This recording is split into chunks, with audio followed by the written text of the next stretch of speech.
दरम्यान सर्व मारेकऱ्यांना फाशी व्हावी अशी मागणी धनंजय देशमुखांनी केली आहे. पाहूयात त्यांच्याशी एक्सक्लुझिव्ह बातचीत.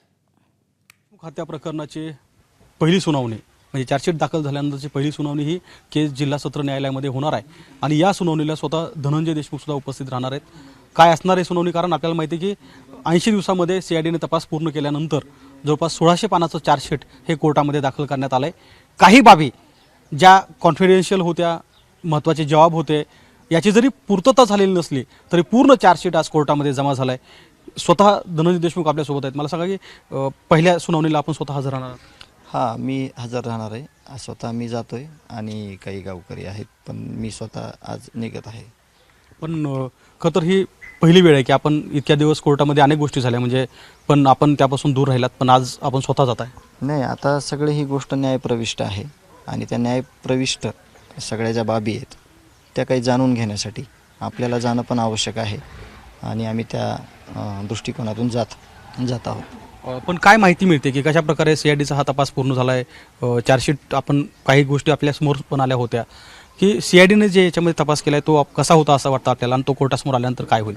नाही, त्यांना आम्ही वेळोवेळी विनंती करायचो की हा जो तपास आहे तो निपक्षपातीपणे व्हावा आणि ही घटनाच एवढी क्रूर आहे, एवढी अमानवीय आहे, त्यामुळे याच्यातून कोणी सुटणार नाही याची सगळ्यांनी म्हणजे दक्षता घ्यावी अशी आम्ही वेळोवेळी त्यांना विनंती करायचो. आणि त्याचप्रमाणे त्यांनी जे काही तपास केलेला आहे, जे काही चार्जशीट दाखल केलेलं आहे, जे काही माहिती सगळी संकलित केलेली आहे ती त्याच दृष्टिकोनातून आहे की आरोपींना फाशीची शिक्षा झाल्याशिवाय ते कुणीही सुटणार नाहीत. देशमुख कुटुंबियापैकी कोण कोण हजर राहणार? मी स्वतः, जे आमचे फिर्यादी आहेत आणि 1-2-3 जण आम्ही जाणार आहोत. जी काही सुनावणी होणार आहे त्या सुनावणीला आपण थांबणार आहात? नाही, आम्ही थांबू तिथं. अजून विचार नाही केलेला आपण कुठं थांबायचं किंवा काय प्रत्यक्षदर्शी जायचं का नाही, त्या संदर्भात तिथं गेल्यानंतर प्रत्यक्षदर्शी ठरवू. चालेल. तर हे होते धनंजय देशमुख जे सांगतायत की आजच्या सुनावणीला ते स्वतः उपस्थित राहणार आहेत आणि कोर्टामध्ये नेमकं काय सुनावणी होते हे पाहणार आहेत. कॅमेरामन धनंजय दारुंटेसह गोविंद शेळके, एबीपी माझा, मसाजो, बीड. एबीपी माझा, उघडा डोळे बघा नीट.